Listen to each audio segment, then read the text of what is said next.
Lori Casey here. Cindy Purdue-Dolan here. Matt Steppen, present. Chad Silk here. Cindy Shaw, present.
Thank you, Mr. Chair. I just, on page 6, ooh, that seems really loud tonight, but on page 6, it says on the top, and it's referring to option 2, it says Ms. Purdue-Dolan shared this idea with volunteers and they did not think it would work. Actually, I shared a little bit of option 2, but not only kind of what the goal was. I didn't have any specifics and I didn't want to say one way or the other on what that option 2 was. So they're waiting to weigh in after they receive more details on option 2. Thanks.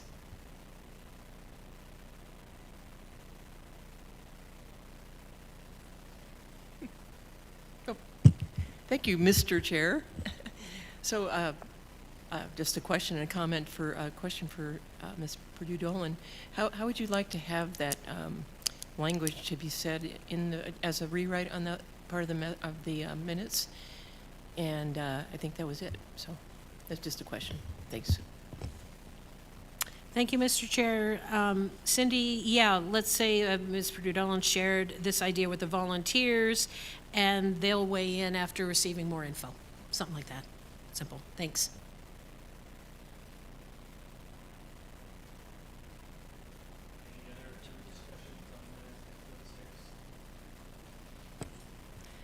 Thank you, Mr. Chair. I would move to approve the minutes from January 26th as amended. Need a second.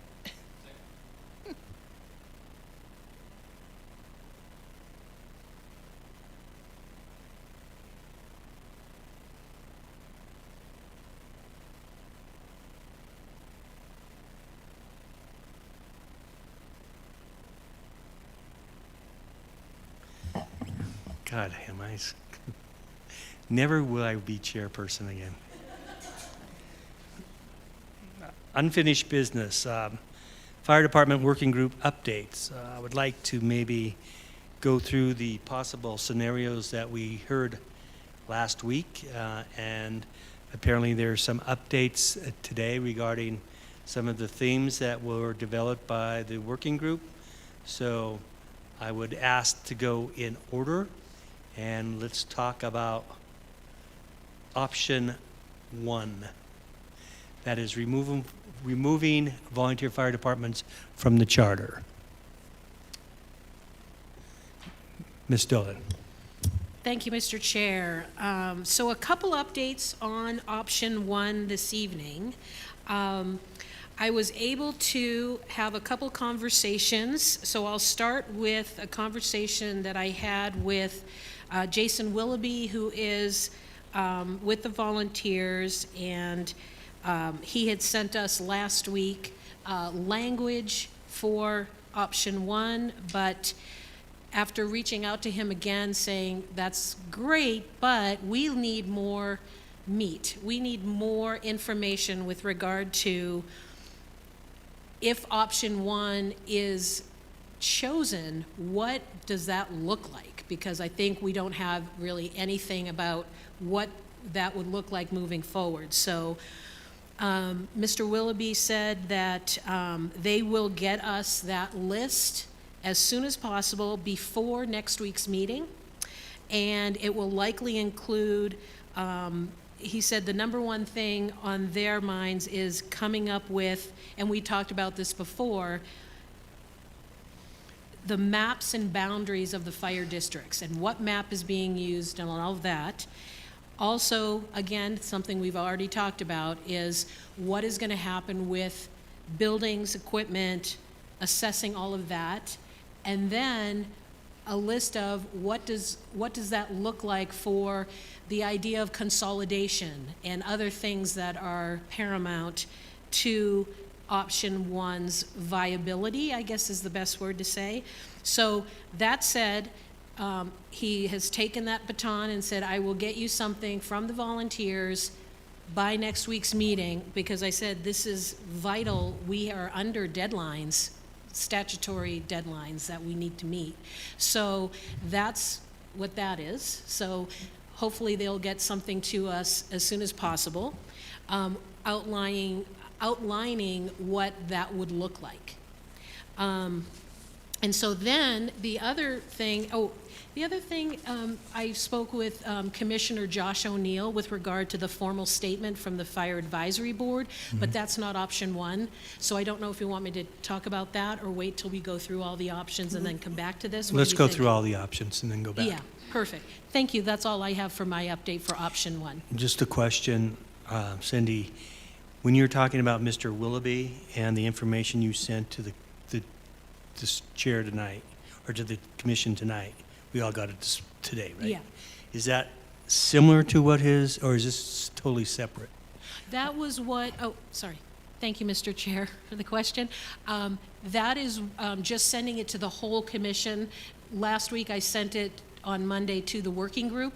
So that was just a forward to the whole commission with what they presented to us last week. Okay.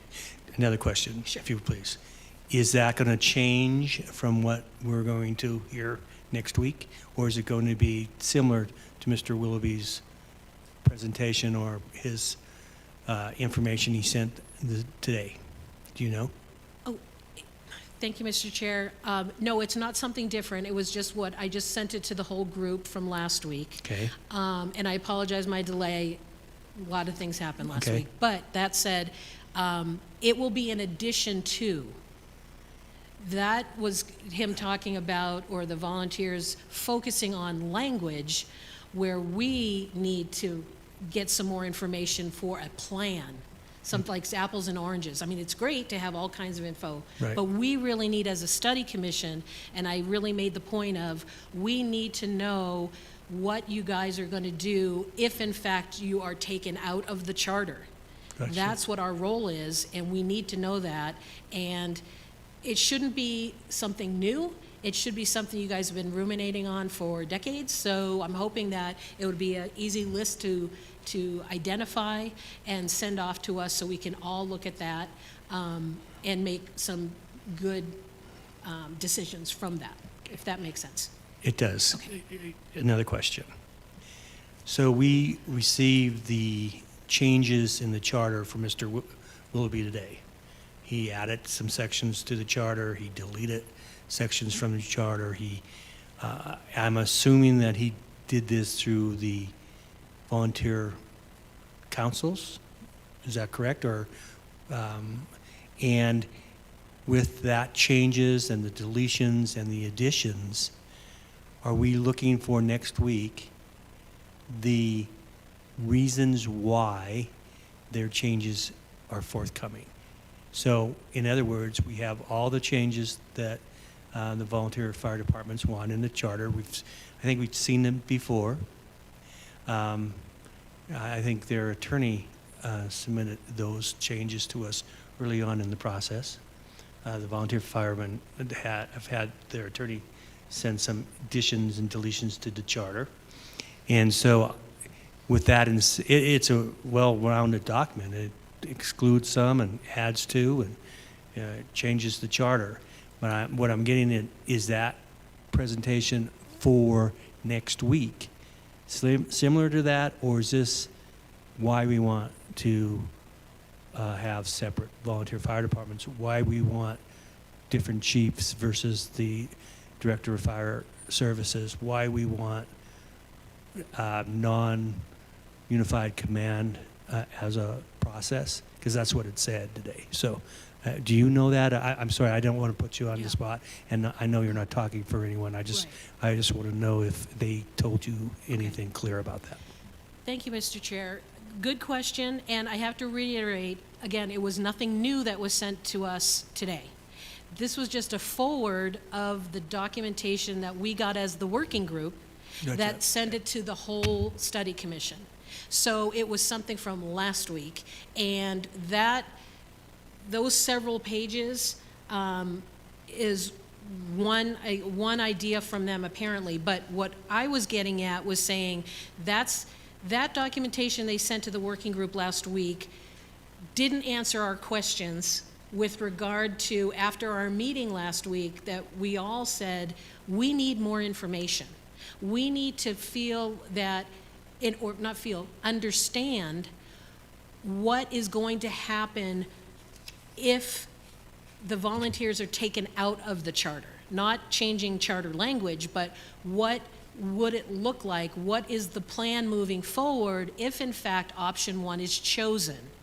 We need to know that ahead of time, and it's kind of like a little bit of a crystal ball, because they don't know, something's maybe way down the road, but initially I would think at this point in time, they would have a clear understanding of this needs to happen first, this needs to happen, this and this, whatever that list looks like. But I said, please put it in language that we all can understand. I'll bet, Mr. Silk, but we're not in the fire services. We don't know. We need to be educated on what that will look like. So that is an ask that is imperative for the volunteers to do for option 1, to give us more information, so we're educated, and then we make any determinations based on that information. But more importantly, we have correct information for the public and for any kind of framework we're working on, because I think we don't want any big question marks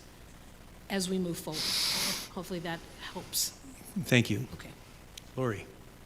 Thank you, Mr. Chair. Just a clarifying question, because when I think of option 1 as removing the volunteers from the charter, I think of that there would be no mention of them, that the volunteer language would just simply be deleted from the charter. And my name was left off your list when you sent it around, but Dan forwarded it to me.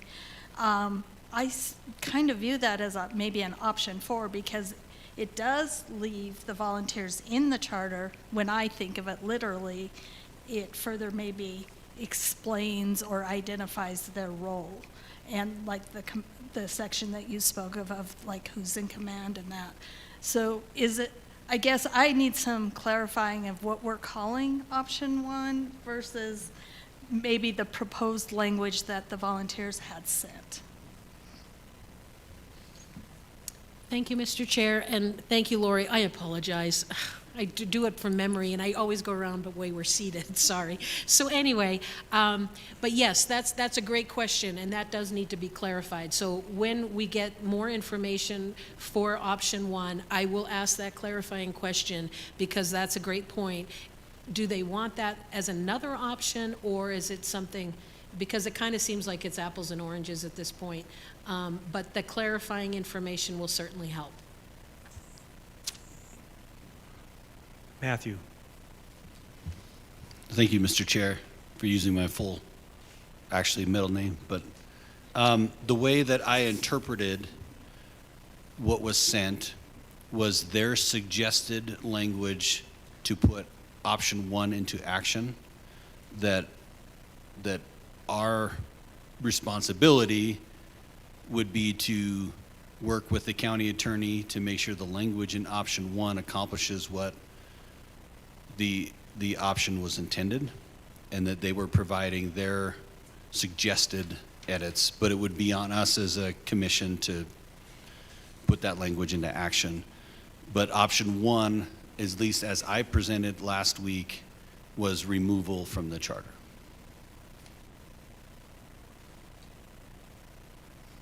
Ms. Shaw. Mr. Chair. And I do concur with Matt.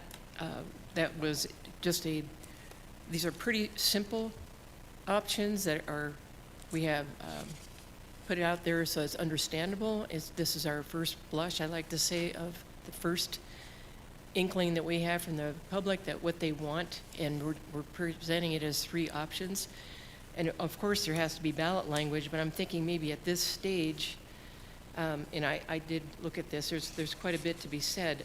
I don't know if we can condense the actual language or just the concept that we are looking to do eventually in the charter, and then the rest can come under ordinance, because this is just it's a lot of information, and I don't know, that's all I can think about. And the point is, I want whatever we put in our preliminary report is understandable, and I don't mean to make it, I'm not trying to belittle or make it smaller or less important than it really is, but we're just trying to get a sense from the public what they'd like to see. It's about the public's input, and of course we want to make them happy too as far as volunteers go.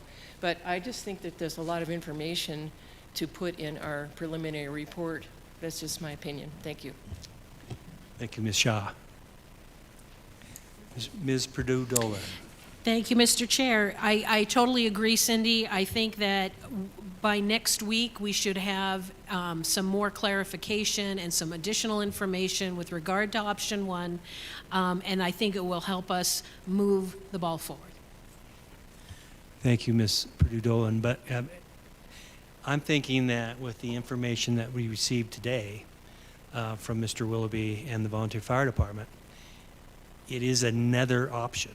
I'm going to say option 4, because some of that isn't as Mr. Steppen said, getting the volunteers completely out of the charter. That's option 1. This says a little bit more than that. I think this is a different option altogether. So I think we'll need some more discussion, and we'll continue on tonight with that discussion. But this, that's probably what I was thinking. Option 1, which is very clear, there's one unified, or there's no mention of volunteer fire departments in the charter. The new information we received today doesn't say that. It says, well, we like everything, but we don't want to be under the unified command structure, and we want organization similar to what we have now. So that might be a hybrid of 1, 2, 3, and now 4, but I don't think it's 1, and I think it's 4. Thank you, Mr. Chair. I just want to again reiterate, this is not new information. This is information we got as the working group last week, last Monday during the day before our meeting on Monday the 2nd, Monday, whatever the last Monday of January was, sorry. So we got it then, so it's not new, but it was sent originally to the working group because we needed to go get it first, look through it, whatever, and then give it to the rest of the study commission. So it's not a change, it's not new. We got the information last week, but after last week's meeting and discussion, we all seem to agree that all 3 options needed additional information for not only ourselves to make decisions here, but to present to the public when we go out for our second round of listening sessions to make sure we're spot on. We've got the latest and greatest information, correct information with regard to each option, and I agree, this may be an option 4. We'll have to see how that plays out, but we have to figure that out. Thanks. Any other discussions? Mr. Steppen. Thank you, Mr. Chair, and maybe I can help clarify. When these 3 options were drafted, the draft that we presented Monday was written prior to receiving the information that Mr. Willoughby sent. So that's likely why you don't see what he sent inside of the presentation. And the other thing I would say that I believe, at least through my lens, that the intent of the options was to address the ambiguity on authority by creating very different options that clearly pointed the authority in essentially two different directions, right? And that I think as we deliberate and make decisions on what options are moved forward, we want to keep clear paths to try and address the very ambiguity that has been the source of the contention, in my opinion. Thank you, Ms. Steppen. Any other questions regarding option 1? Okay, let's move to option 2. Who in the working group has option 2 for clarification or discussion? Mr. Thieland. Mr. Chair, I wouldn't know really in where it came up, and it said it was illegal after to have an option to, because you can't have two chiefs. Upon further review between myself and Mr. Enruth, it is very much doable because the other chief is a volunteer chief. So one's paid, one's volunteer, so you can still do option 2. And just to refresh our memory, it's to create one volunteer fire department in the charter, potential consolidation of existing volunteer fire departments, and establishing unifying volunteer voice. Is that correct? Correct. And the unified volunteer voice would be the fire coordinator? Is that what you're looking at? Or We haven't really got that far yet. We, it would be the chief, but the other thing we discussed, and we discussed with some of the union guys, was that there should be a training officer to, if this were to happen, so that everybody's trained by the same person, so they all know what's going on. They gave us some great insight as to how some things have happened in other communities, and quite honestly, I think it's a pretty good deal. And if they were going to hire from that point, then they would be able to choose from the volunteers, as the sheriff does, choosing his people from the jail. So it's kind of a proving ground, a training ground, as if you were, have it that way, and everybody's all on the same page.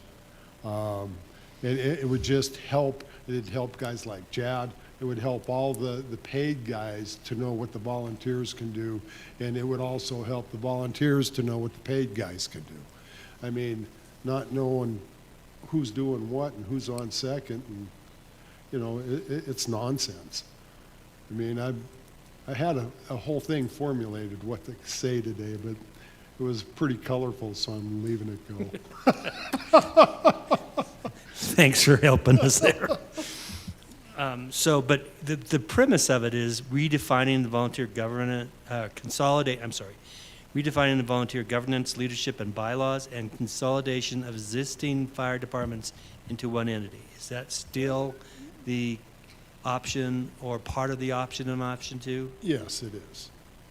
And that way there, it just, some of these places, they're a mile apart or less than a mile apart.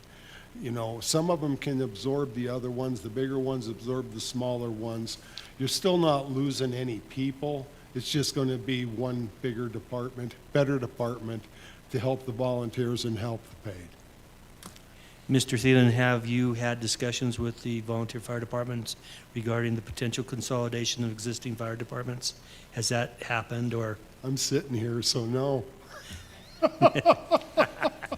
True. So there hasn't been any discussion, either A or yay on the No, on option. and quite honestly, Dan, I really haven't had time. Gotcha. I mean, you know, I work all day. The times that I can be are after 5. So that's kind of where we're at. Okay. Thank you. Ms. Purdue Dolan. Thank you, Mr. Chair. I will say, now, not for option 2, but overall, an overarching question has been raised multiple times with volunteers at meetings I've been at and discussions I've had with various volunteers. They are all for consolidation because they, just to Ben's point about very tiny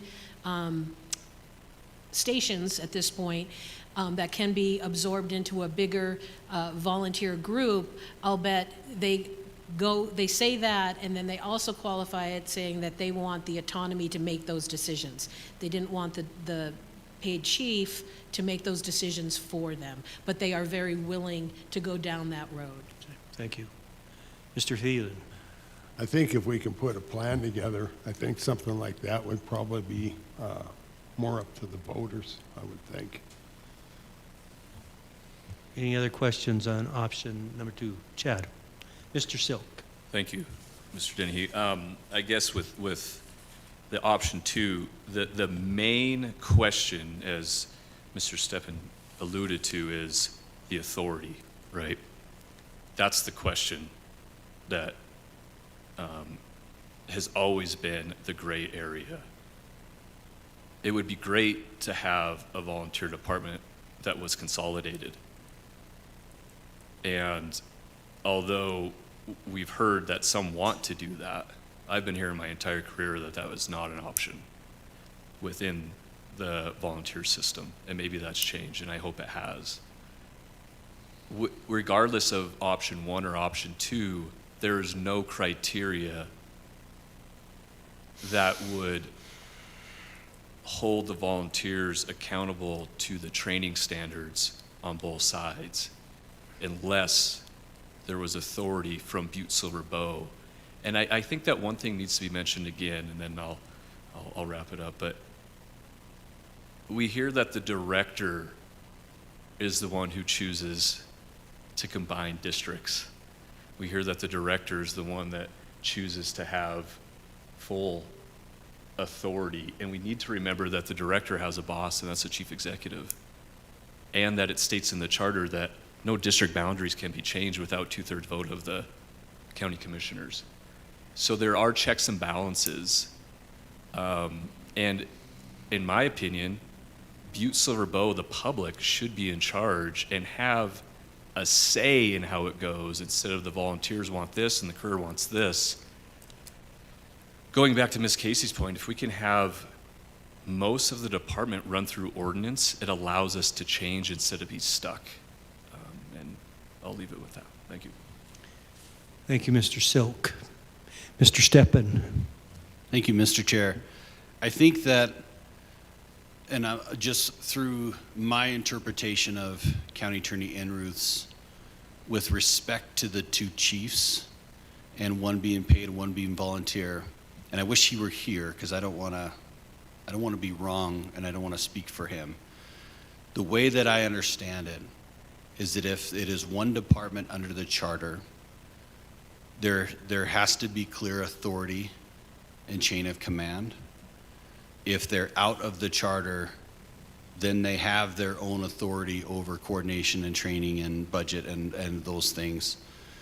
So I'm not sure, at least under my interpretation, that options 2 and 3 don't provide the same authority to the director. I think that's something that we have to, I think we need clarity on from County Attorney Enruth, because I agree there was a lot of conversation about you can't have 2 chiefs, and then at the last minute in that conversation he said, well, if one's volunteer, then yeah. But I don't think that speaks to the authority if they're in the charter as one department, and I think we need clarity on that.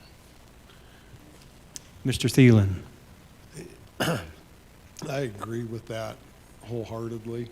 And to kind of take that on a little further, as far as the director, I still think that the director should be somebody that doesn't have a dog in either fight. I still think the director should be appointed or hired by the chief or whomever. I mean, instead of giving Chief Osborne several hats to wear, let him do his deal and let the other guys do their deal. But you got to have one person that's just independent to be able to have these guys come to him. And I believe that. I mean, either way, nobody's got their dog in there, and if they get bit, then hey, so be it. You didn't do your homework. Where's the budgets? We've been wanting to see budgets. We haven't seen anything from the volunteers. There's a lot of gray area there, and a lot of things. Like I said, a lot of people are going to get upset. Sorry, that's just the way it is. But it's going to depend on what the voters say and which option we choose or to give them, or how we can word it to make it more palatable. Ms. Purdue-Dolan. Thank you, Mr. Chair.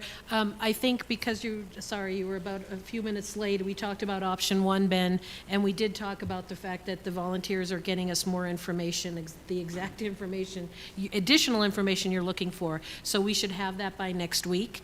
But I will say one more thing with regard to my amendment to the minutes from last week.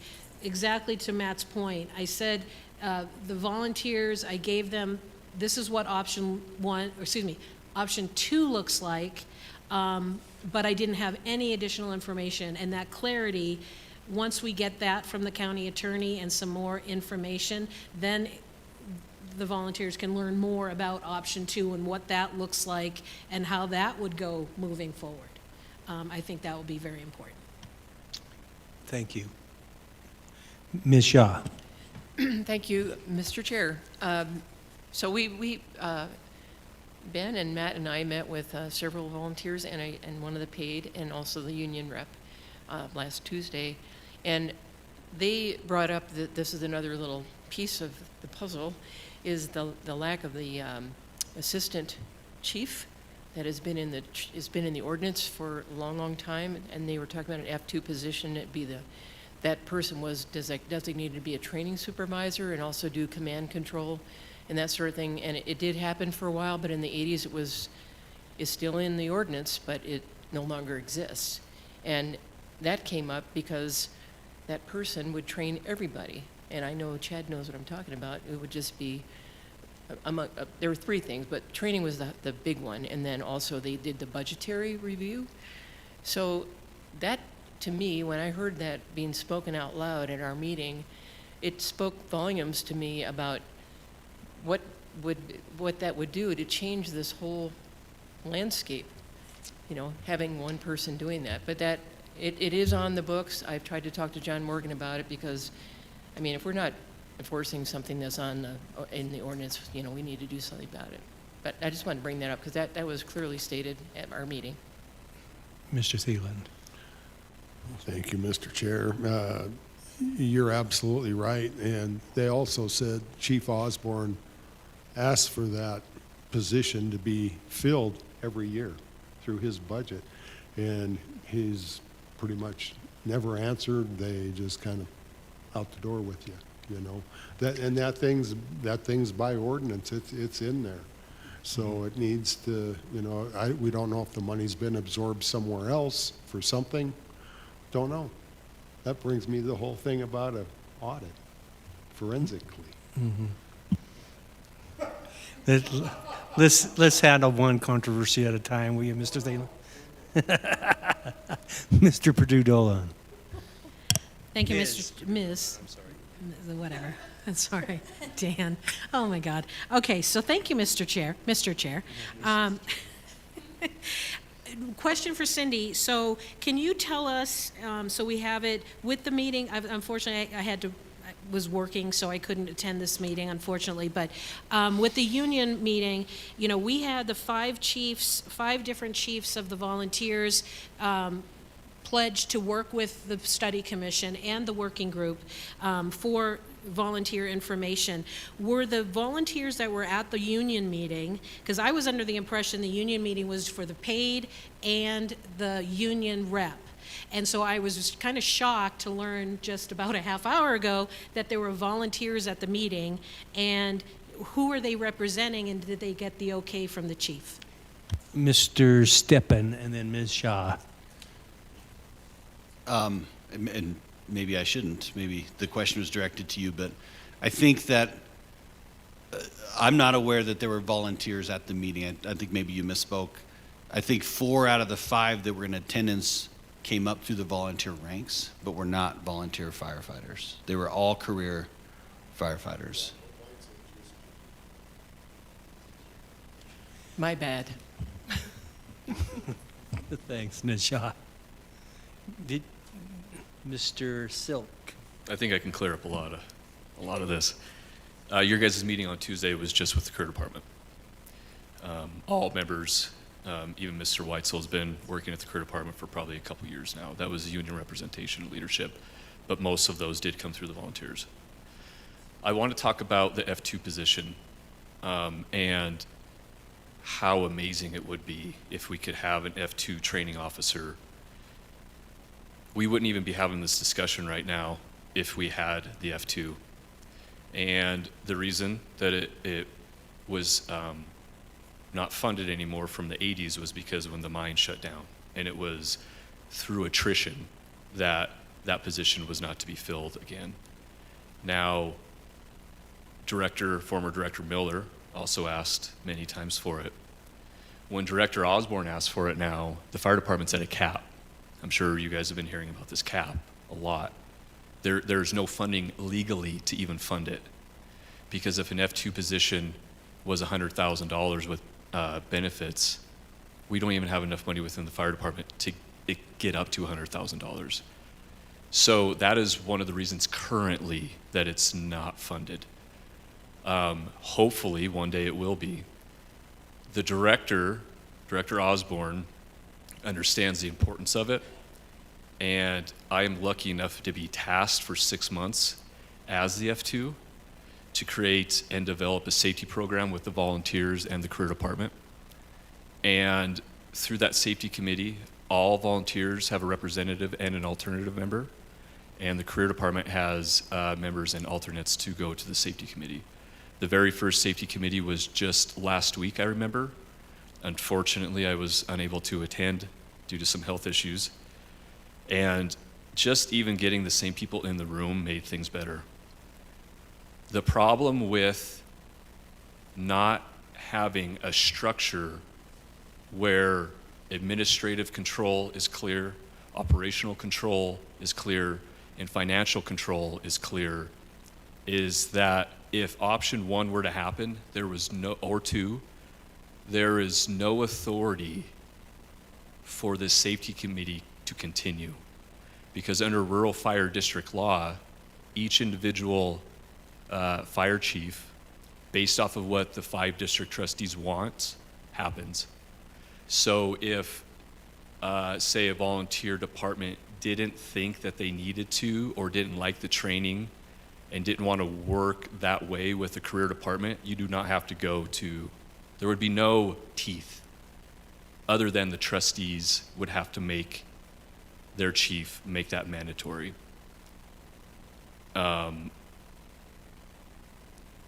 There's an option where that would just not take place. Some people would not have to play, is what I'm saying. That is why the authority, not only administratively, but operationally, financially, is so important to make it clear in the charter. A lot of these other things that you guys have heard and have brought up are great points to be put in ordinance, in my opinion, because that document needs to continue to evolve over time and not be so stringent. I believe that our opportunity is to give a framework for the Council of Commissioners to legally understand and implement financial decision-making power, operational decision-making power, and administrative decision-making power. And that is our goal, in my opinion, what we need to do. A lot of the other things could happen through ordinance, could happen through a memorandum of understanding or agreement, which might even be easier than ordinance. That was brought up by someone else, and I think it's a great idea. I won't call her out, but I think it's a fantastic idea. But we always come back to who holds the liability. And whoever holds the liability usually is the one that pays the bills, and the one that pay the bills get to have the final say. And that's something that I just hope that my fellow commissioners keep in mind. We can have all the great ideas in the world, and usually the simplest idea is the best, and then it'll allow the commissioners and the public to come up through a democratic process to figure out how the fire department runs through ordinance, where everyone can have a voice at any given time, and not just during a 10 or 30-year stint during a city commission. Thank you. Thank you, Mr. Silk. Any other questions, comments? Ms. Perdue-Dolan. Thank you, Mr. Chair. So, Chad, let me ask you a couple questions. So you said that you're worried, well, no, you didn't say you're worried, but the fact that the safety committee that just started last week hasn't been implemented over the past, like, just say 5 years. The time that the Osborne's been in as fire chief, this committee has not existed, correct? Mr. Silk. It's never existed. Yeah. Okay. So the fact that if if it's going to go away, that's a big concern, but it just started, right? The fact that it could go away when we have an opportunity to finally come together and make some standardization through not only volunteers but the career department makes me extremely worried for public safety that it could go away with no accountability to make members from the career and volunteer participate. Okay, so, Mr. Chair, sorry, follow up for that. I understand the safety aspect, but I also understand that we've gone through, again, back to the ongoing conversation of went through 50 years of not getting this worked out. We had HB 547 get vetoed by the governor, and that didn't work. And so now we're here trying to come up with options. And I think to try and water it down to go just to ordinance and control and authority, I think that we owe the voter and the taxpayer of Butte-Silver Bow several different options based on what we've learned over not only the past year personally with our group, but looking historically on trying to come up with a framework in or out of the charter that will suffice, and also go with what statutory and state law requires at this moment. And we can all discuss what's good and bad and indifferent about the state law, but again, as our working group talked about consistently in our working group meetings, everything we can do in charter is subject to state law. So we have to be cognizant of that and make sure that we continue our work, but with that realization that that might be an implication down the road. Mr. Silk. Thank you, Mr. Dennehy. A lot of questions, I think, in there. First one, the reason that it was never implemented before is there was no money. The reason that the director was able to do it for the last 6 months is because he got creative with the budget, and we had retirements in the fund for salaries. So he was creative just to get it just for the 6 months. That's why it has never been done, because it's never been funded. We have a strong disagreement on running a department through ordinance, because a lot of, if not all departments, are run through ordinance to a specific degree. The state law allows the charter, through charter supremacy, if it's specific enough in the charter, to run the fire department how it sees fit. We do not have to follow state law if the community of Butte-Silver Bow doesn't want to follow it. We can make our own fire department how we want to if our charter is specific enough to meet MCA. Ms. Perdue-Dolan. Thank you, Mr. Chair. Just one quick follow-up, and that's a great comment, Chad, and I appreciate that. I just, again, wish the county attorney was here, because we've got these legal questions that he can answer, so hopefully next week he can answer some more specificity, but thank you, Chad, appreciate that.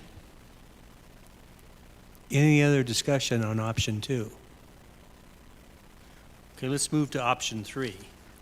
Option 3 is to affirm the Director of Fire Services as the authority over career and volunteer fire services, subject to confirmation of compliance with state law currently under legal review. It will maintain a unified fire service structure with the city-county government. It creates a formal mechanism for volunteer input through memorization of the volunteer fire coordinator position in charter, and it requires follow-up ordinance to define roles, processes, and expectations. This is Mr. Steppens' bailiwick, and I'll have Mr. Steppen review that for us. Thank you, Mr. Chair.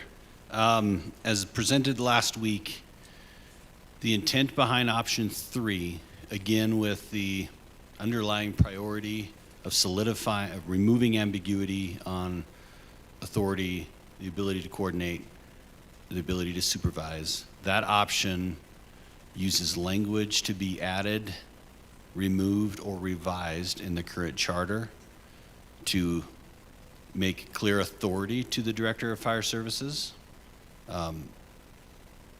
Our county attorney, his opinion is that it can be done legally. It will likely be challenged, but there's probably not an option in this that won't.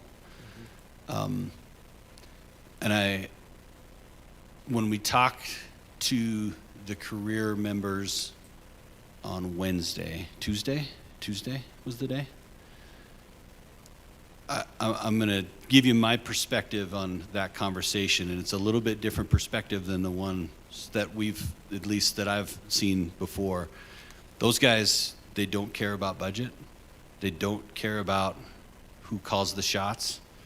What I heard loud and clear is they care about having confidence that the people around them, when it matters most, are trained, that they understand that they're trained, that they can coordinate effectively by knowing that they've been trained the same, and that they can not only have that comfort and confidence, but through the development of a unified department, they can put in place, call it the farm system, like it once was, or it is in other communities, where your volunteer ranks are prepared to be career because everybody knows, everybody's following the same book.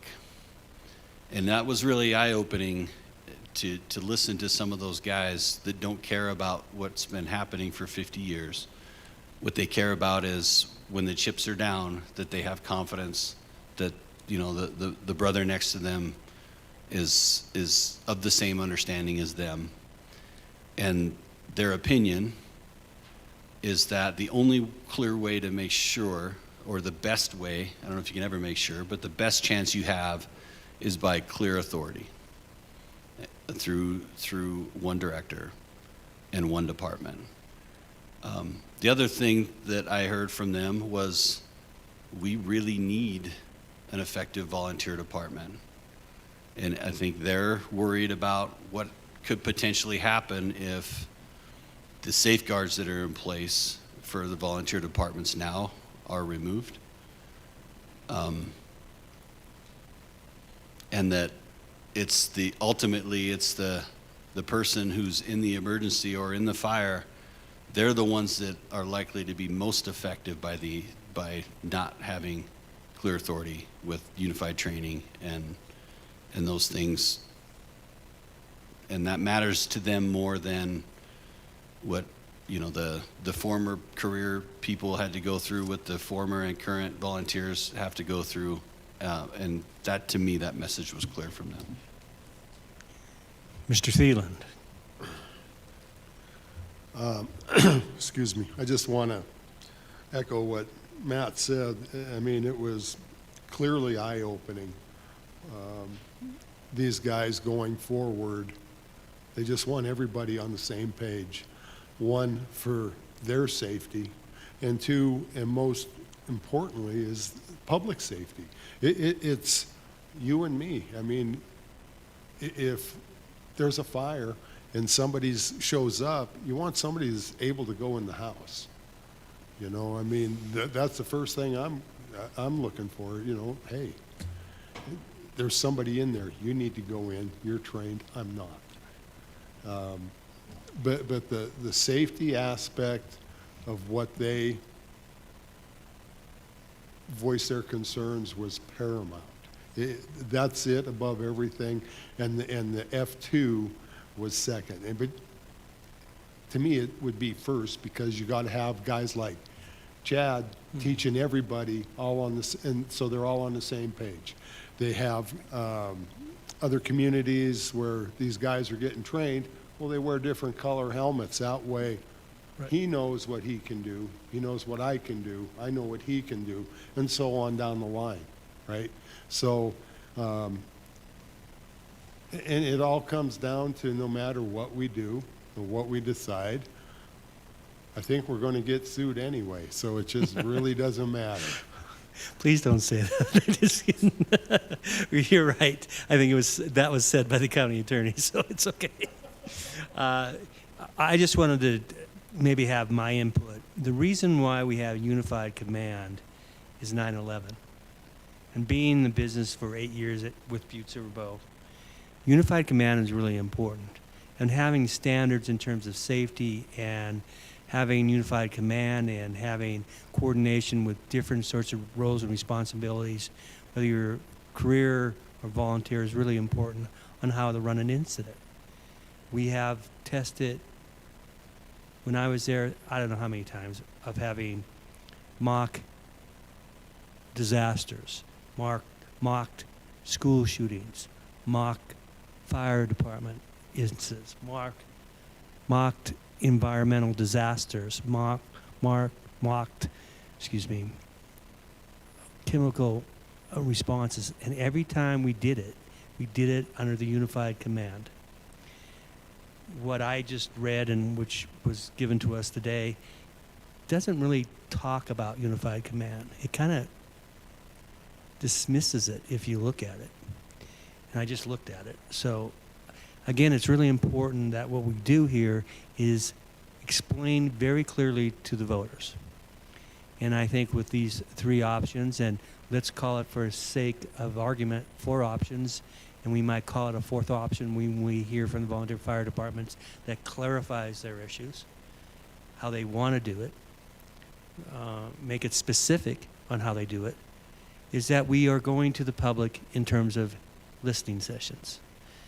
We are working, Mary and Chad and myself and Raylyn, on that preliminary study.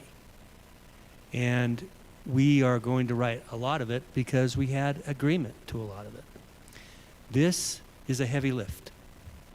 This fire coordination is a heavy lift.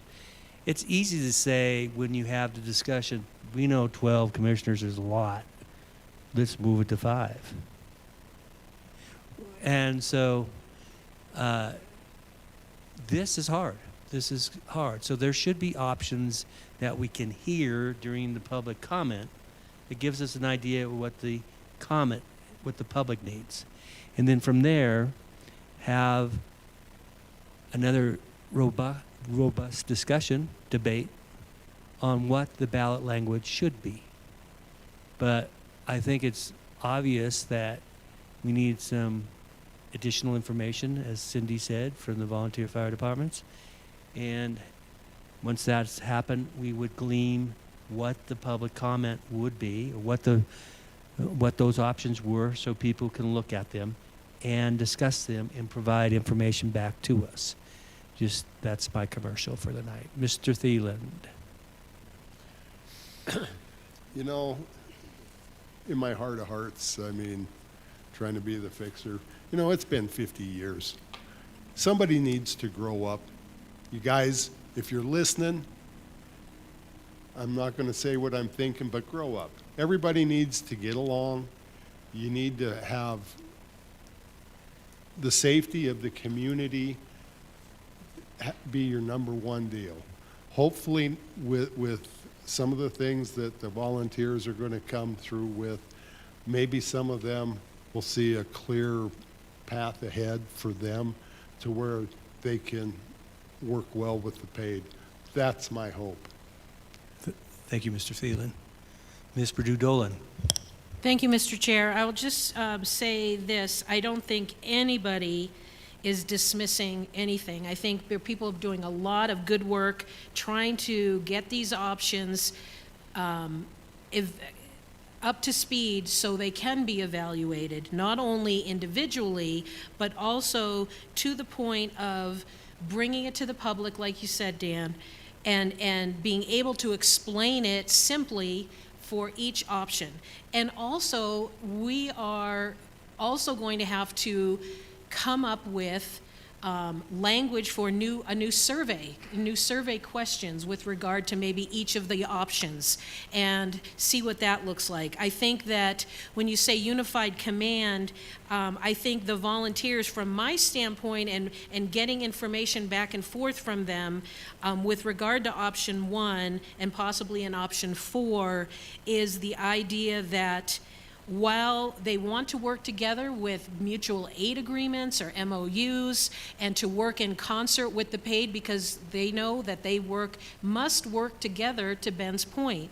But that said, they want autonomy to establish and work with their trustees and their folks and to try and solve the problem with relation to the state law. But I don't think that anyone is suggesting that the volunteers or the paid think any more or less about safety for our community. I think that is the number one thing, and how it works is just a matter of the preference in trying to solve a 50-year problem. Maybe we can, maybe we can't, because one of the options ultimately may be status quo. And that would be sad, because then we'd be kicking the can down the road. And personally, I don't want to do that. Mr. Steppen. Thank you, Mr. Chair. As a matter of, just discussing our foregoing process, I think we want to be careful about a shotgun approach to this with too many options that are maybe overlapping, and try to get to even maybe a binary approach to this with two very different options. And maybe through the public sessions, other things come out of those conversations, but I'm a little worried even at 3, but especially at 4, and I don't know if we're making decisions today, but I also know we're making decisions very soon, right? And so I think ultimately, in my own opinion, I'm speaking for the committee or for the study commission, but too many options creates confusion. And I really think a binary approach with two very different options that the public can weigh in on would be ideal. Thank you, Mr. Steppen.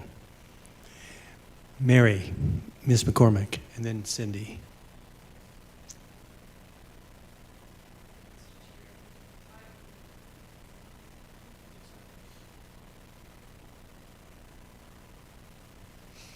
I guess that's what happens when you don't talk that much.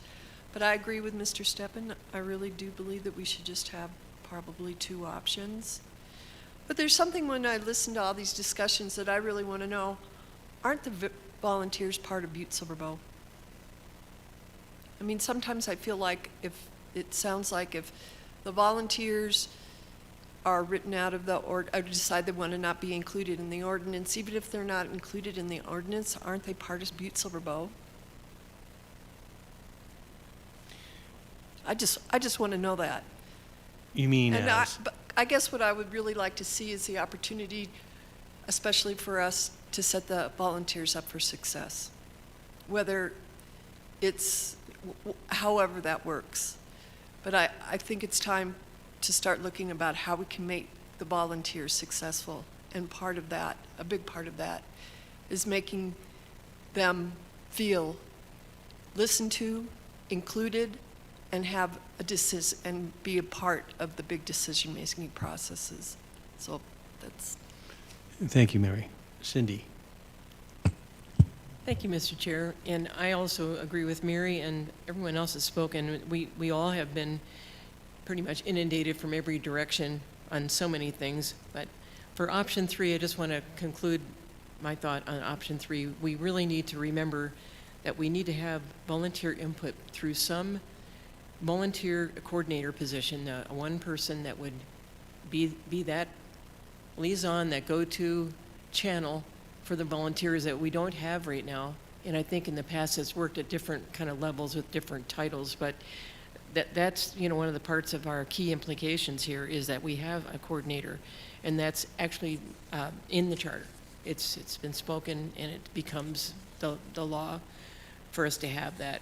And I also remember during meetings with the paid last week is the trustees. I mean, where do they fall into this? They didn't have a whole lot of great things to say about the trustees, and that was something that was dictated by the state.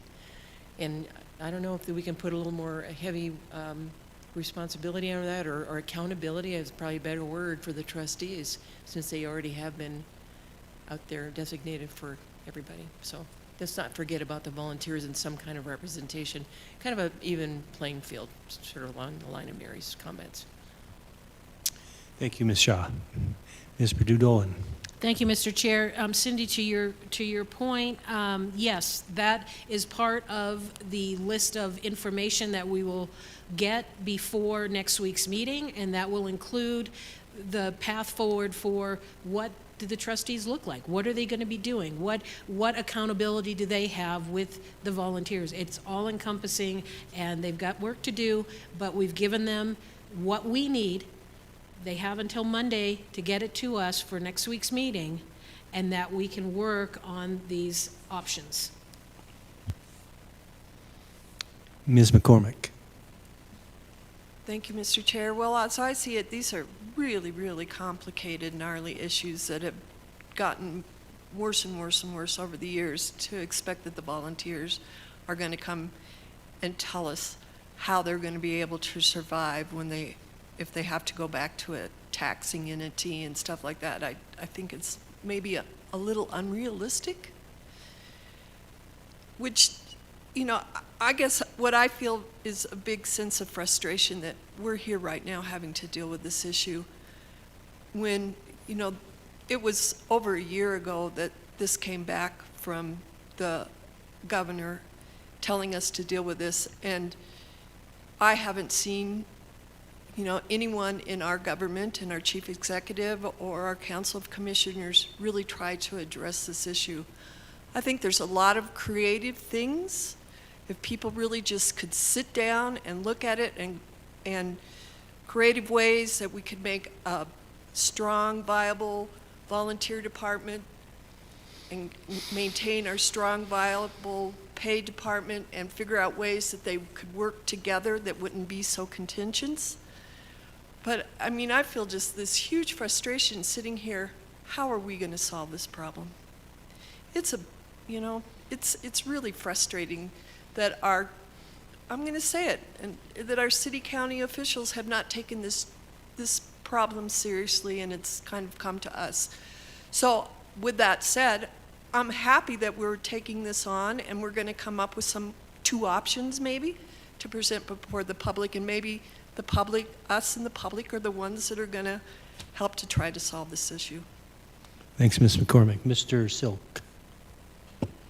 The fire coordinator, the volunteer coordinator position or liaison position was recommended in the master plan study for the fire service had completed just recently. That was one of the recommendations that came from the director of fire services, was to have that voice. There's a voice in there right now with the fire advisory. Now you can go ahead and say what you want about it. I've worked in it before. I understand how good it is, how it could be, and I also understand how terrible it can be. There is always a voice that a volunteer can have by simply communicating with the director of fire services. I know that you say that you have frustration about hearing about it. Try working in it for almost 2 decades and the frustration on how good it could be. And I know that you said that, why hasn't anyone in local government fixed it? And Mary, it's because we can't. Because state law says this and state law says that, and there's 2 different opinions on it. The way to fix it through local government is to bring it to a judge or to fix it right now. There have been way better people besides us sitting at this table that have tried to fix it before.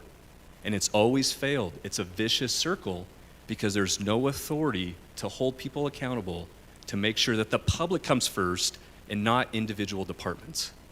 And I'm sorry about hearing my frustration that comes out with this, but going to all of your points, this has been tried before, and it hasn't worked.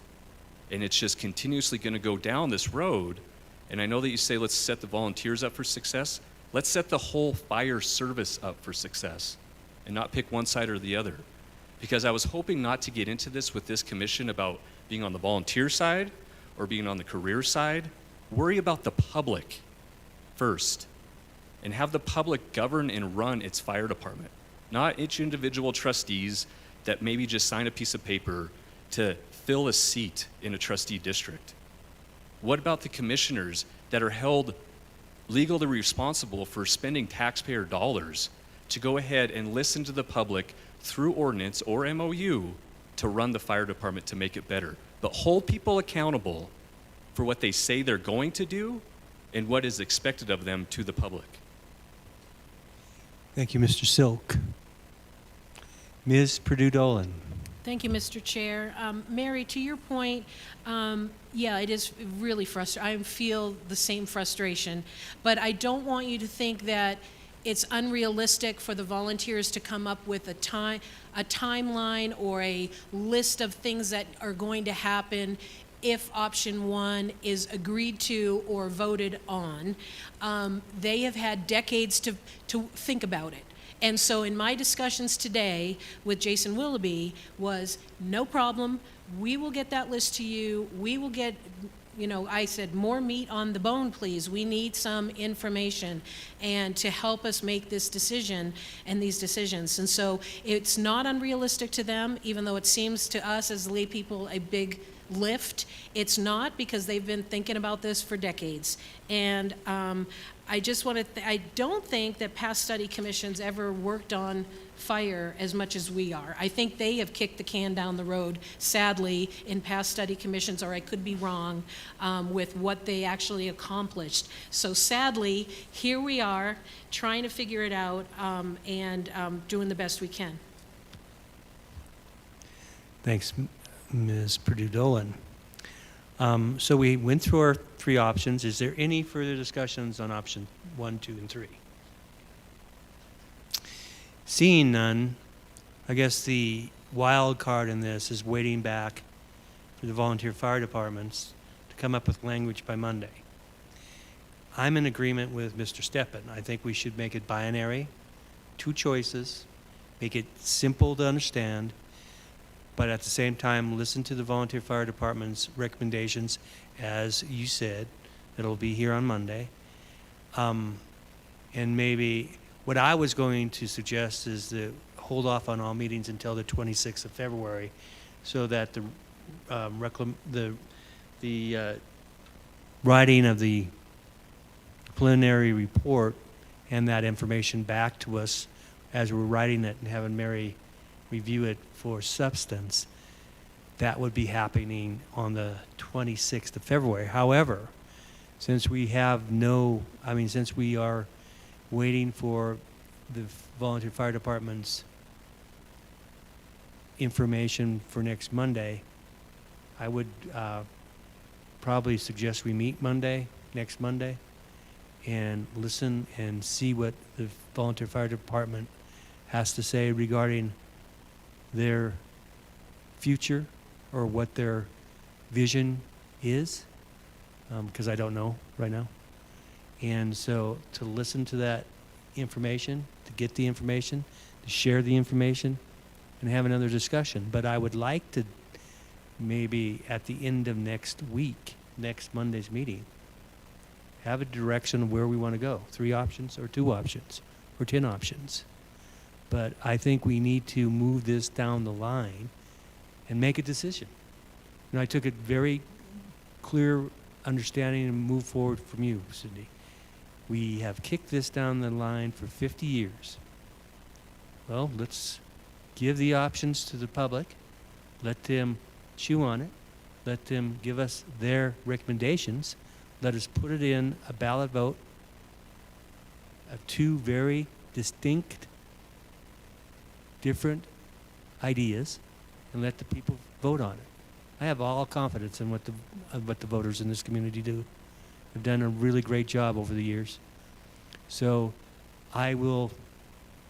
this is my vision, and I'm hopeful to hear from all of you after I do this litany of discussion or my diatribe. But I think that we give it till a week. If they don't come up with anything in next week, well, okay, we move forward. So I entertain any other discussions from the commission. Ms. Perdue-Dolan. Thank you, Mr. Chair. Yes, I think that by next week, I think, and going back to what I said at the beginning of the meeting, I think we need to get some more specificity with option 2, because I just basically explained the first sentence of it, just saying we're a stand-up, a volunteer department with one chief, one department, but that's all I gave. So I think they need to work on that and get more meat on that to figure out that path forward, because I think that's a heavy lift as well, and then decide maybe next week what those choices and options ultimately are. And I agree, I think this is, we can get that done, and then we can start working on actual language and go from there. But I think that's a good plan. Thank you, Dan. You're welcome. Any other comments? Mr. Steppen. Thank you, Mr. Chair. I'm happy to circle back with County Attorney Enruth and I think the question we're trying to get answered there is on the authority between the two chiefs, correct? With respect to option 2. I have a comment, or I don't know, maybe this is a question with respect to our timeline for preliminary report and the deadlines that we laid out to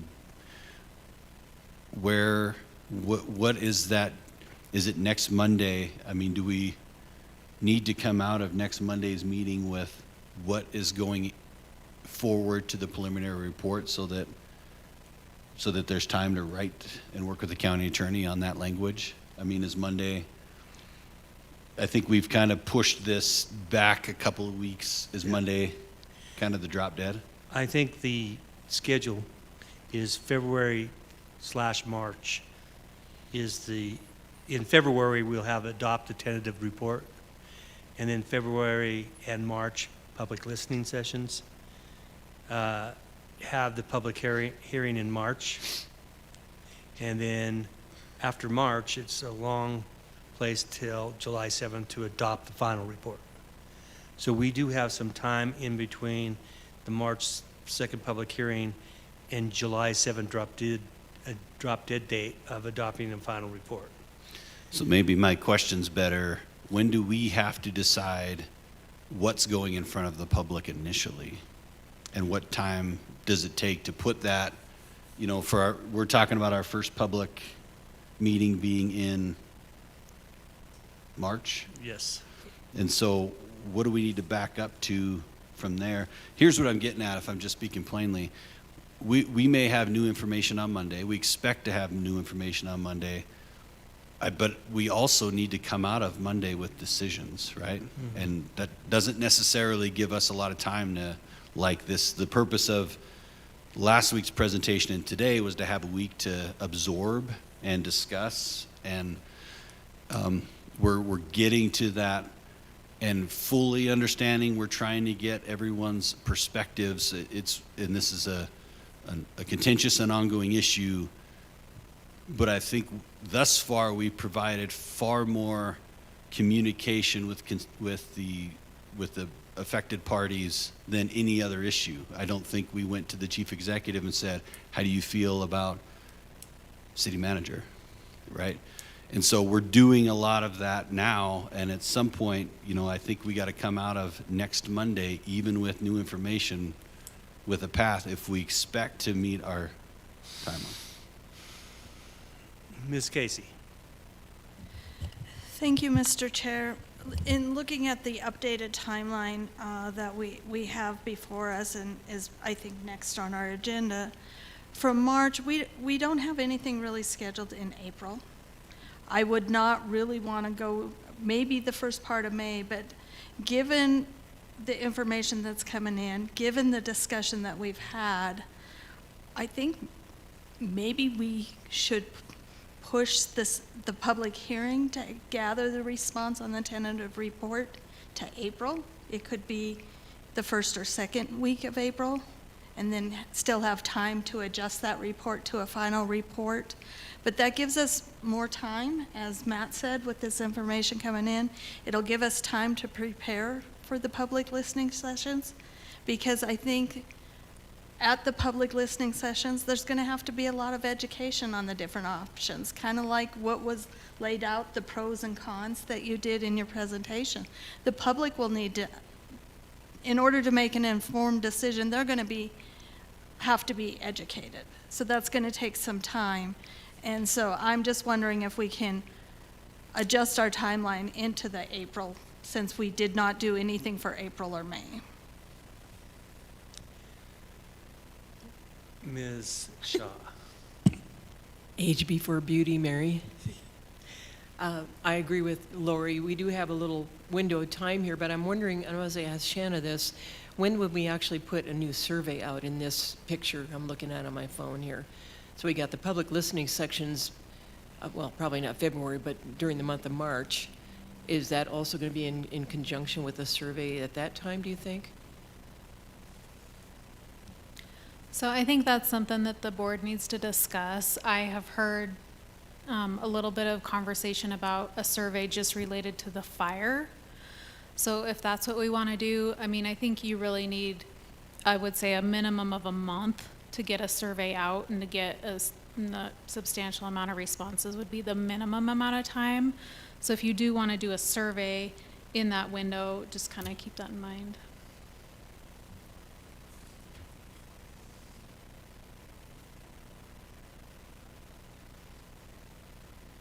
What's the pleasure? We have, as Lori said, April, May has opened. I would like at least the third week of February have the language for the fire department up and reviewed and approved. Get that to the report. Have that report ready, the draft tentative report ready to go, and have the PowerPoint presentation, what our presentations are going to be during the public hearing.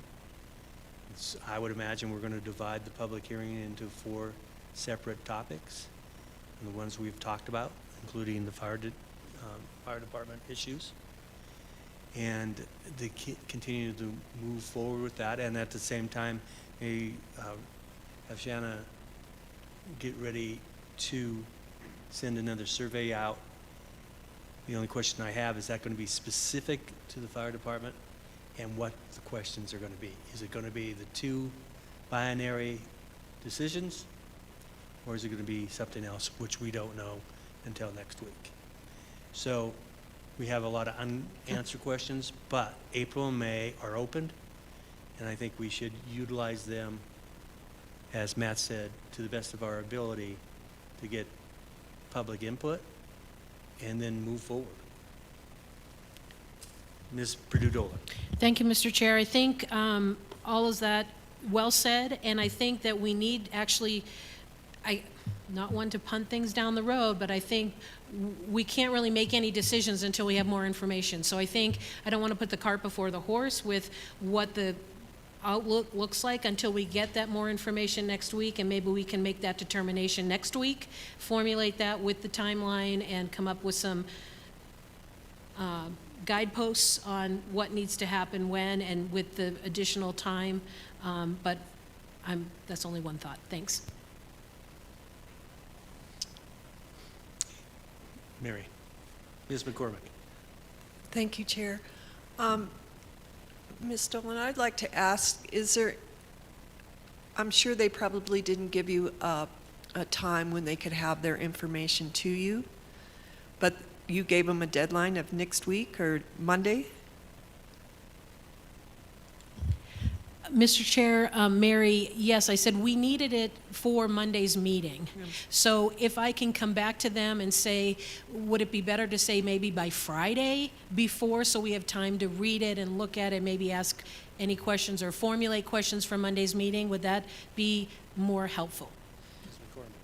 Yes, I think that would be really helpful. It'd be helpful for me. I like to sit down and be able to read and digest things. And then if we could, if we had that information and we could all come to the meeting and we were prepared, I think we could maybe make a decision at next Monday's meeting, which would be great. If not that, the meeting after that.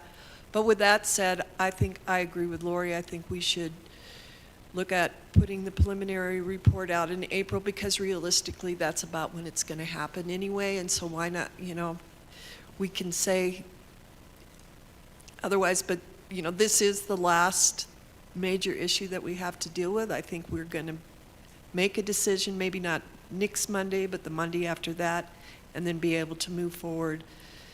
But, it's going to take a lot of, heavy lifting to get that into the report in a clear manner for the public to understand. Chad. Thank you, Mr. Chair. I think we're totally capable of making a decision on this issue because it's a tentative report. This is not going on the ballot. There's things that can change in the next couple months. This is just what we're thinking, just what we heard, and we should, I believe, feel very confident with picking two decisions to go ahead and move it forward. In regards to the survey, I was really hoping I would love the fire department questions, but also I want to hear from the public on what they're thinking about number of commissioners, how they would like those districts to be set throughout the community, whether they're going to be integrated in rural, suburban, and urban areas, or there's going to be, I just want to hear from the community way more than just the fire stuff, selfishly, because that is truly where I'm lacking with the understanding, and since it is so new to me. So I would hope that this commission would help Shanna put together a survey that had more than just fire. Ms. Shaw. This is really quick, but I noticed on my calendar here, which now it faded away on me. So the 9th is this coming Monday, but the weekend after that, the Monday after that, is a holiday. So I don't know if I think Ray Lynn at one time said that the President's Day, which is the 16th, that we would just take that off. But, if she's not here, and I mean, this whole thing has risen to the top a little higher than we probably thought it would. So just as a point of, information, we might want to make it on a Tuesday the 17th or something if we do have to meet on that week. And I do believe that we should have a drop-dead date to have this presentation by the 23rd. I don't think we can go into March with it. That's just my opinion. Ms. Shaw, are you talking about the presentation with the fire department on the 23rd? No, our preliminary report, I believe that we wanted to have that done by then. So we've got next Monday and then the following Monday, but I understand if Mary and the rest of you that are crafting this document, it's going to be pretty, pretty much. It's substantial. It's substantial. So, Yeah. Anyway, that my thought, I would love to see us hit the 23rd is when we have it done. Thanks. Ms. Casey. Well, I know that we have a lot of work to do. I think Cindy's timeline's a little ambitious for the people writing the report. I would recommend that we set a hard deadline of February 17th. We meet on that Tuesday and have a final of what our options will be for the report. We give the committee 2 weeks, which puts you into March, to write and get that report out to us. And then whatever that second week in March is, then we review the tentative report. I know that's pushing us, but that gets us to an April public hearing. We can do the public listening sessions late March, even into early April, but I think it's important that the committee also has time to write and review and edit the report too. So that would be my recommendation. Thank you. Mr. Steppen. Thank you, Mr. Chair. I was going to just suggest that the other working groups, the chief executive versus the county manager, the commissioners, while we're still deliberating the fire issue, each of those committees can start to think about and maybe put forward some suggested survey questions. We don't have to wait till we're all the way done to come up with survey questions. So fire's not the only one doing work here. Oh, my goodness. Do you like that? Do you like that? Yeah. So that just well, I was going to suggest the formation of a committee that can start working at survey questions so that we can hit the ground running when the preliminary report's ready. But maybe the working groups themselves can work on a set of survey questions for each topic. Ms. McCormick. I have to convey some disappointment because I thought we'd be farther along, just like I thought that we would be we'd have the preliminary report out before Christmas, and I made plans to go somewhere for Christmas, and now I thought we'd have the preliminary report out in January, and I have made a commitment I have to be out of town from the 11th to the 18th of February, which means, I had to miss the vote on something that I worked very hard for. I couldn't give the presentation for this, the city county manager, commissioners, and I'm just whining and crying. And now something that I really feel strongly about, that I want to be part of the vote for what we're going to put in for the fire department. I won't probably be able to be there because I thought we wouldn't be here at this point. So anyway, but I still agree with Lori. I think we need to, there's no way that we're going to, it's unrealistic to think that we would have that preliminary report done by the end of February. I can tell you that. And I think Raylene would strongly support that. It's a lot of writing, and we want to make sure we get that right. So I think it's much more realistic to April. I don't like it, but. Thank you, Ms. McCormick. Ms. Perdue-Dolan. Thank you, Mr. Chair. Mary, or anyone actually, I don't know what, and maybe Cindy would know the answer to this one. What does a study commission in Montana look like with regard to proxy voting? Because if you would want a proxy or no, that doesn't work. Okay, I thought I'd throw it out there. One of our first decisions. Okay, say that again. I'm sorry, Cindy, it was one of our first decisions. There would be no proxy votes. Ms. Casey. I believe the county attorney, and I believe technology is here today because we've did it 4 years ago, that if Mary wanted to join in, they could set up a Zoom meeting for her to participate in the meeting and vote. The county attorney said no to proxy, but there is the technology. We did it all through COVID with the planning board, with the zoning board, and everything else. So Zoom technology is available, or there might even be something better right now in today's world. But I think if Mary would want to attend that way, that we could make it happen. Very good. I do too. It's not having a proxy vote, but having you directly here by Zoom, listening to where the deliberations are, and having your input and your vote. So I think we can make that happen.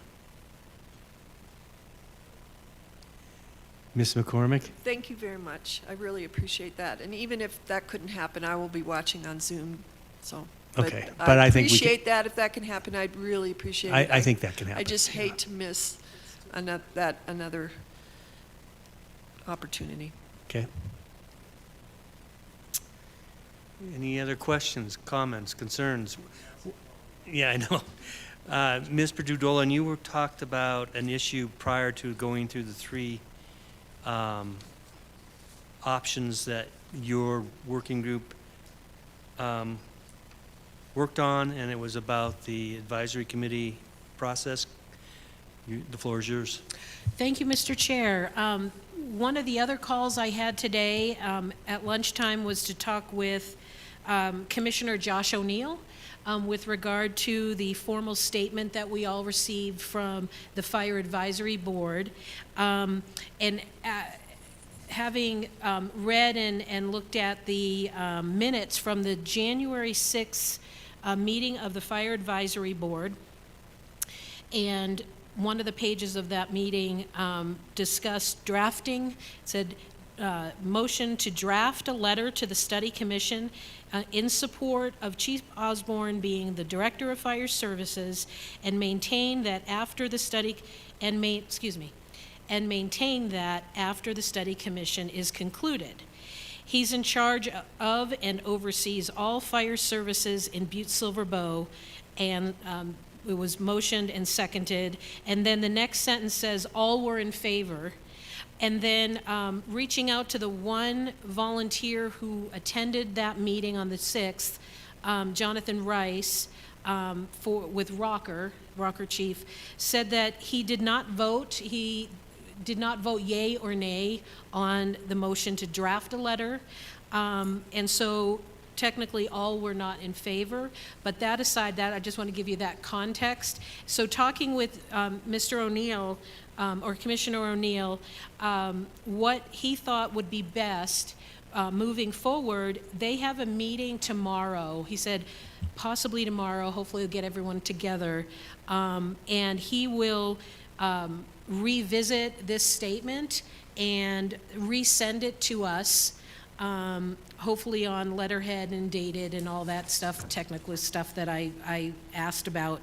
But to get some buy-in, there is also an issue that they're down one commissioner as well, because Mr. Anderson left the district, and they have a new commissioner as of last week, but they have not appointed anybody to the Fire Advisory Board. So they have two commissioners, Commissioner O'Neill and Commissioner Walker, currently on the Fire Advisory Board, and so they also need to know that they need to fill that post. But bottom line is, they are going to work on this tomorrow and then resend it to us, and I thought that was a great move forward. So we have clarification, and we have undisputed statement from the Fire Advisory Board. We want to make sure that they're heard, and they're heard correctly, and so they're going to do that for the commission. And then Commissioner O'Neill will send that to us probably after they meet tomorrow. And that's what I wanted. And Mr. O'Neill, I always say that, Commissioner O'Neill gave me the permission to update you on our call today. Thank you. Mr. Silk. Thank you, Mr. Chair. I was at that meeting. Normally, as everyone knows, all in favor, ayes, all opposed, nay. There was no nay. We can go ahead and go down that road. If you do the math, it still would have passed with majority. Do what you want with that information, I guess. Ms. Purdue-Dolan. Mr. Chair, thank you, Chad, for that, and I should have been more specific. The motion from Mr. Hanley was to draft a letter, not to send the letter, not an approved letter. It was just to draft a letter, and even if you say all were in favor, and if it was a majority, you are correct. But it was just to draft it, not to send it. And so I think that was the disconnect, and Commissioner O'Neill did agree with that. He said we should have done it a little bit more cleanly with the language, and I think, and from what I talked to Mr. Rice, he said he was under the impression they were going to draft a letter and there would be input with regard to what the letter included once it was drafted. But it sounds like it was drafted and sent, not to give further input. So I think that's what they're going to try and figure out tomorrow, if that makes sense. Thanks. I don't know if that makes sense or not. Mr. Chair, Mr. and Silk. this is my last comment. These are the kinds of reasons why fire advisory doesn't work so well, is situations like this that just keep coming back and almost like reopening a scab.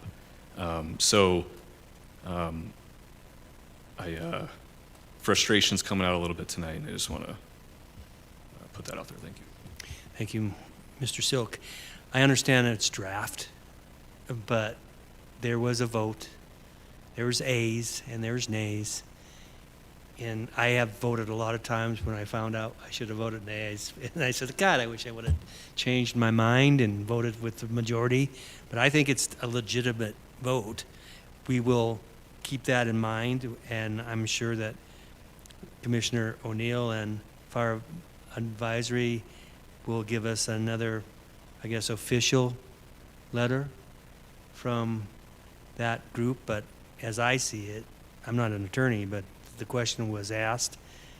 They asked for a vote, and they got a vote, and we got the letter. So unless things change dramatically in a day, and things are voted no ayes and everybody nays, then I guess we'll wait for that information. But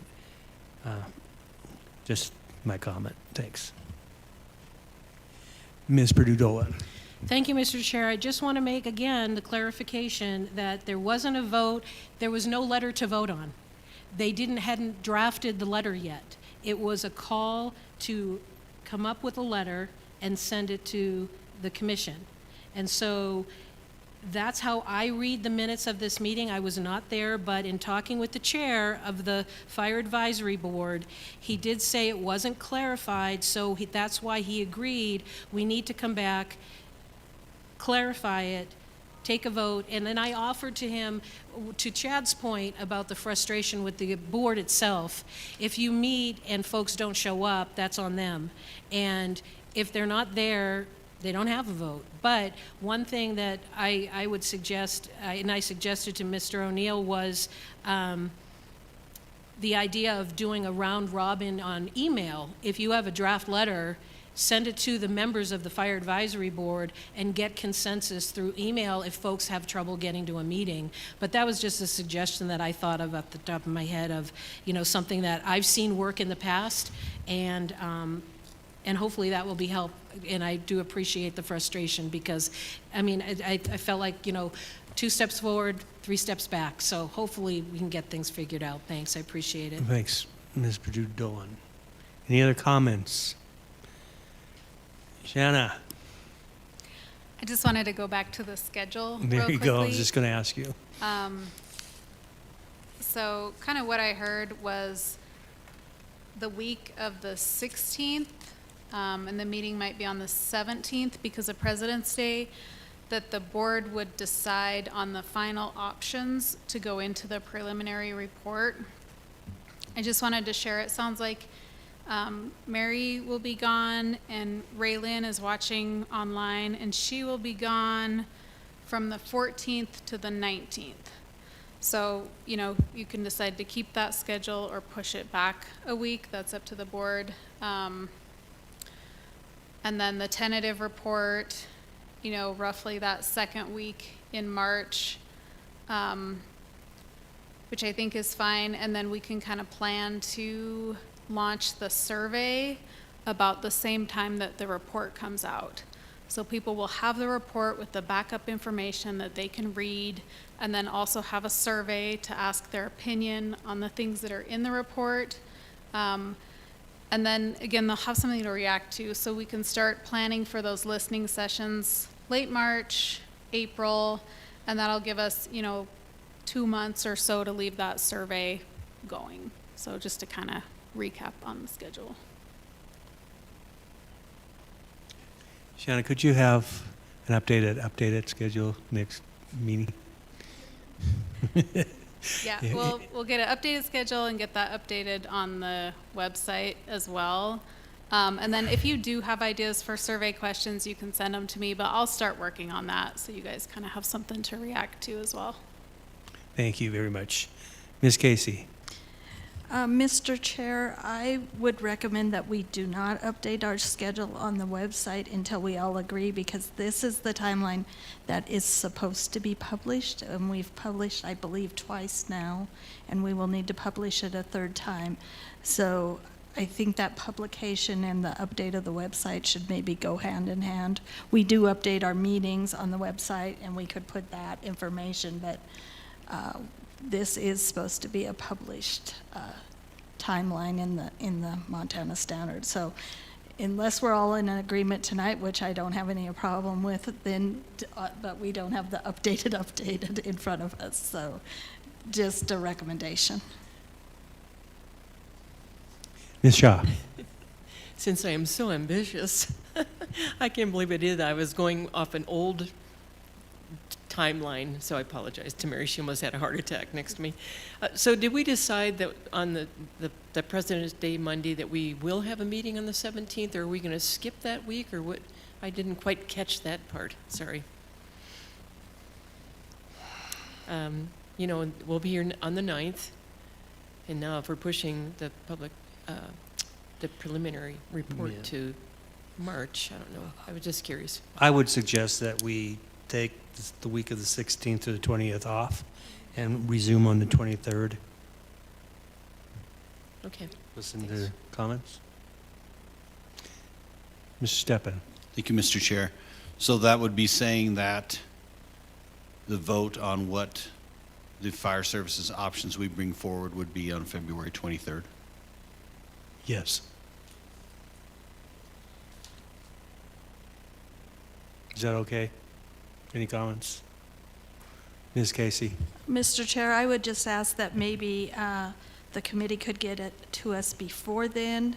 It could, so that we can make that vote on the 23rd.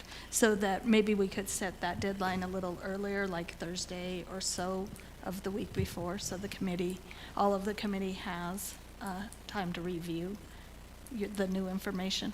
Okay. What are we doing on the 9th of February?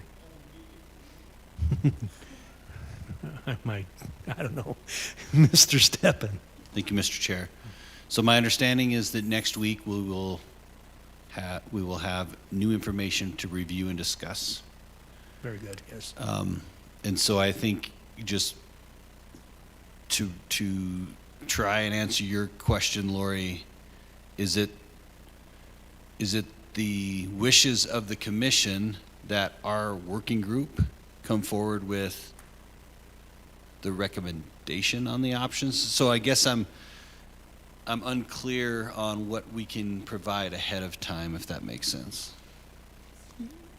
Ms. Casey? Thank you, Mr. Chair, Mr. Steppen. I guess I was under the understanding that we are also kind of rushing the volunteers by getting it on February 5th or even the 9th, so that if we had it on the 9th, the information, that would be great. But if not, we were pushing it to the 23rd. And so I was asking for that information that is supposedly coming within the next week. But if it doesn't happen and we don't get it, I was asking that could be ahead of time so we would be ready to make a decision.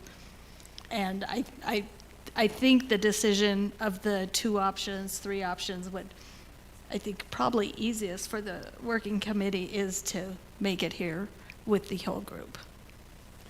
Mr. Steppen? Thank you, Mr. Chair. Okay, thank you for that clarity. I would suggest that we hold the line on when we expect the information from them and get that and for discussion on the 9th with a vote on the 23rd. No, my suggestion was if we need to have a vote on the 17th, we can do that. I was just throwing that as an option, Matt. So if we want to meet on the 17th to have a finalized, that's fine with me too. But I will defer to my colleagues.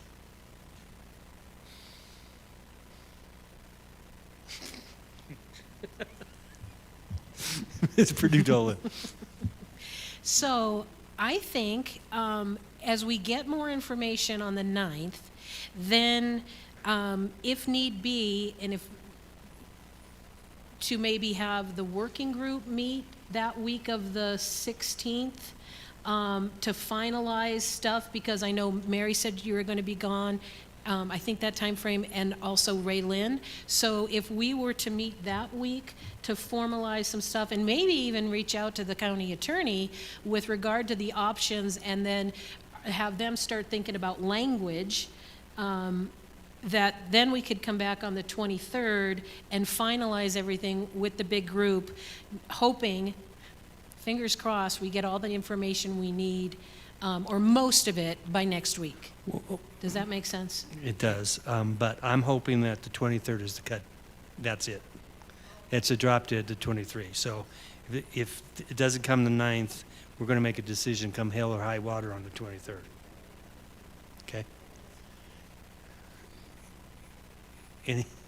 Any comment?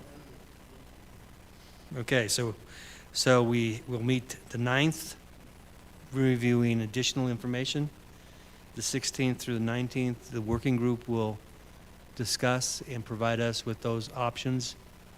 And on the 23rd, we will make a final decision on what the language for the fire department will be.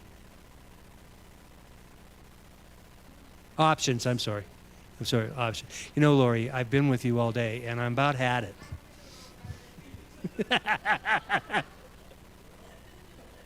Lori and I have been, we were selected to jury duty today. We were here at 9. So both of us got on the jury duty. So, yeah, so, God dang it. Okay, very good. Have the options available for the 23rd. Any other questions?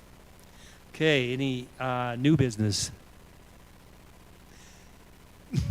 Do it. Oh, Ben. Yes, Mr. Thielen. Mr. Chair, how Yeah. the heck are you? Very good, buddy. Good. Hey, it's kind of old, but it's kind of new. I mean, I've had a lot of people approaching me on the number of commissioners. They think 5 and 6 are entirely too many. You could do 3 commissioners and go along and still have your odd number of votes. Let them work it out. And their concerns are, they don't want 5 or 6 commissioners, their support staff, and everything else full-time, because then we're not going to be able to afford them. You have 3, then you have their support staff, make them earn their money and make their decisions, instead of having 5 or 6 commissioners plus staff. We just, Butte can't afford it. So with that, you know, love me or hate me, I really don't care, but I'm going with 3. Okay, very good. We are working on that language now, I think. Thank you. Love you, I hate you. I'm going with the last part of that, I think. Just kidding. So I think we had discussed that, and we have voted on that. However, it's a tentative report, and if there's a groundswell of having 3, then we will look at that. Absolutely. Mr. Steppen. Thank you, Mr. Chair. Was there, am I making this up, or was based on our type and classification of city, there is a minimum? And was that what drove the decision on the number? 3 was the minimum, okay. Yeah, the number is 3. You have to have a minute up 3 county commissioners. I don't know if there's, so if we consider ourselves a, consolidated city-county government, I think we have to have a minimum 3. Thank you. Any more discussion? Mr. Silk. I think those are all things for the survey that we would love to have feedback on. Very good point. Thank you. Any other questions? Okay, public hearing, we haven't set one. That'll be, Shannon will have this really nice schedule with different colors for us next week, and pink and purple, and we'll work it out for the drop dead, right? Any other matters that come up in front of us tonight? Any other concerns? Seeing none. Oh, wait, announcements. Next weekly study, okay, we know that. Okay, I would have a motion to adjourn. I make a motion to adjourn, and let's get the heck out of here. Okay.